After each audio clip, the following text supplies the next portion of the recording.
What's going on, guys? Super Savage 789 here, bringing you guys a video. And today we're doing What If Lee Left with Lily, episode 1. Now, as you can see, this isn't a Dragon Ball, a Naruto, a My Hero What If. It's a Walking Dead What If. And to be specific, it's a Telltale Walking Dead What If. I really enjoy this story. My friend Lytra Storm really got me onto it, and he does his own Walking Dead What Ifs, so you should definitely go check his channel out. And let me know if you want more type of content like this. So without further ado, let's just get into today's video. In this timeline, Lily's proposal for Lee to join her is actually genuine. She doesn't plan on abandoning him the second he exits the RV. This path would only take place if you were loyal to Lily over Kenny as well, as not voting to kill Larry and keeping Lily after she kills Dogo Kali.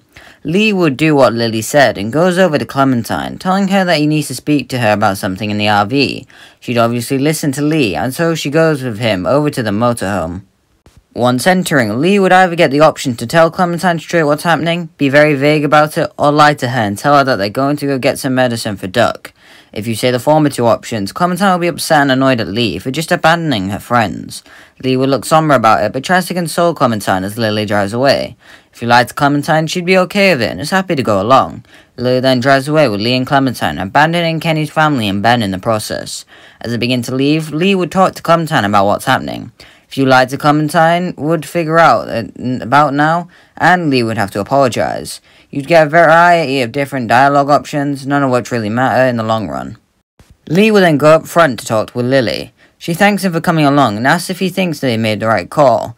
Lee can say yes, no, or he doesn't know. He can then ask how she's feeling, where they are going, or what she thinks will happen to the others. For the first option, she says that she doesn't know how she feels. She says she doesn't know how to feel right now. For the second, she says that she doesn't know, but she hopes someone's safe. For the third, she says that she could really care less about them. Kenny killed her father, it's only fair that he loses everything as well. Lily mentions how that now it's just the three of them, he should probably give Clementine some survival training, like teach her how to use a gun. Lee's in agreement, and once they stop to rest, Lee and Clementine have a similar gun training scene like they originally had on the train. We'll pick back up with these guys later. Over the others, they'd feel even more betrayed and angry with Lee going with Lily, especially with Duck in his deteriorating state. Kenny is forced to look for a way to start the train, taking much longer to find a way to start it up. While he looks, he bumps into Chuck, who would introduce himself. Kenny asks if he knows how to start the train, which Chuck will have a very basic understanding on how. Together, Kenny and Chuck would manage to figure out a way to start the train. With the longer time it took to start the train, Katjaa would determine that it's time to say goodbye to Duck. She takes him into the woods, telling Kenny not to follow. Then the gunshot goes off and Kenny goes to get Katjaa, but realizes the dark truth that she took her own life. He lets out a scream of anguish and pain, and when finding his wife dead, and picked up the gun to shoot Duck. Without Lee there to convince him to, Kenny isn't able to do it, and leaves Duck in the woods alone to eventually turn and devour the flesh of Katjaa before leaving to find some other prey. Kenny goes back to the train, tells both Ben and Chuck what happened before getting on the train to go to Savannah. As they move, Ben enters the room with Kenny and tells him that it's his fault that Katjaa and Duck are dead. In canon, when Kenny finds out, he's enraged and bloodlusted, and that was after he had time to mourn, however brief it was. So here, with Kenny even more sensitive, he just snaps. He turns around, grabbing Ben by the throat, telling him he'll kill him.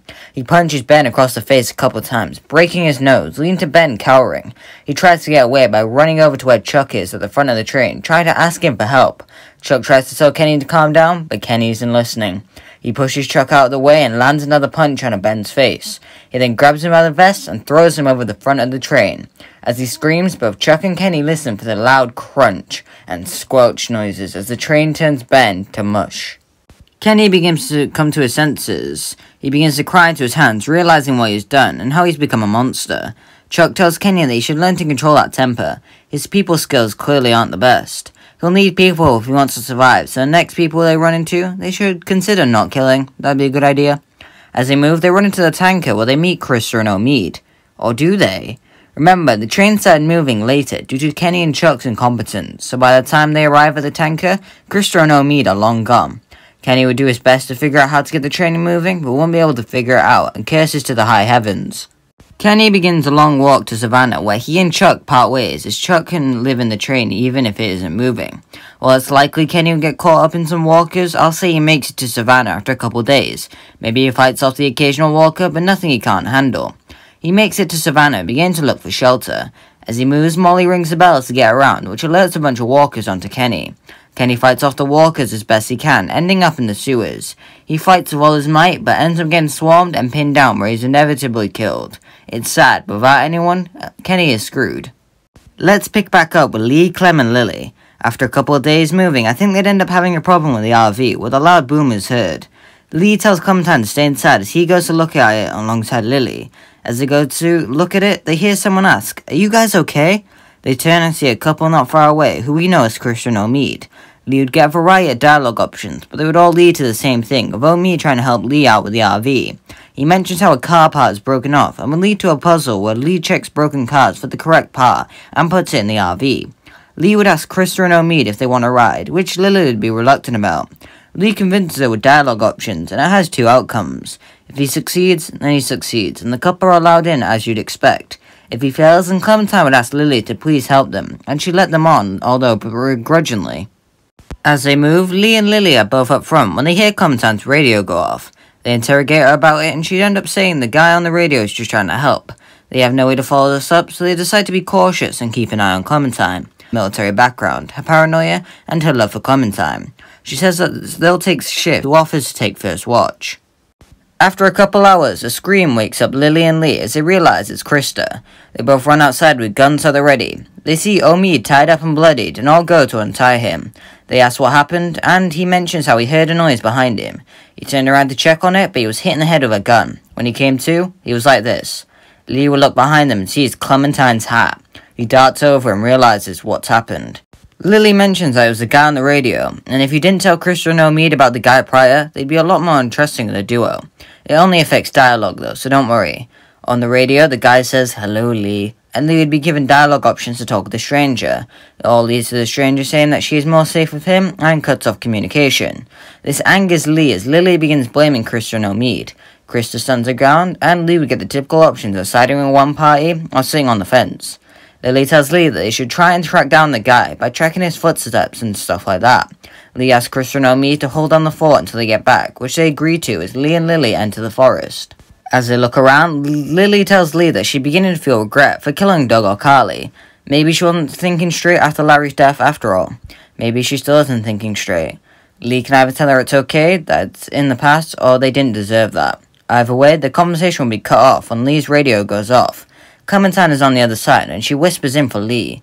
She tells him that he's heading to Savannah before she's found out and shut up. Lee realizes that she is in Savannah. At that time, walkers begin to swarm in, and Lee and Lily begin running away as they make it back to the other two. They tell them to get in the RV, and they make a quick getaway. As they move towards Savannah, Clementine manages to briefly get onto the radio. She tells Lee she's at the marsh, and Lee asks if she's at the marsh, and she has to quickly leave. With the knowledge of where she is, they rocket straight to there, and go and get her. They arrive much earlier than they do in Cannon, so all the walkers aren't in the streets. The four all head over to the marsh house until they hear a gunshot. The stranger says that only Lee can enter, and he agrees. With the gunshot, it begins to track walkers, and Lee knows this. He gives his radio to Lily and tells him he'll radio when he has Clem. He enters the house, where the stranger gets Lee at gunpoint. He tells Lee that he intended to get Clementine in Savannah, but Lee's change of plans made him have to improvise.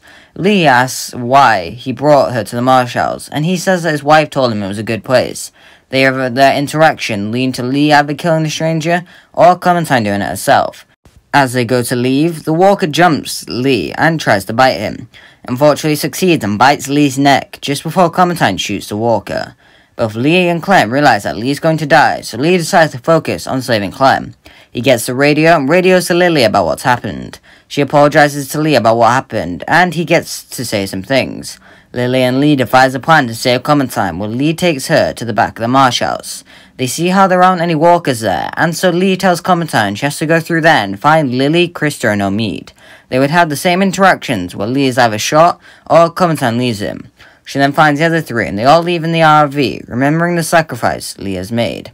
And that's going to lead to him. If you like and subscribe and comment on what's happening in the next episode.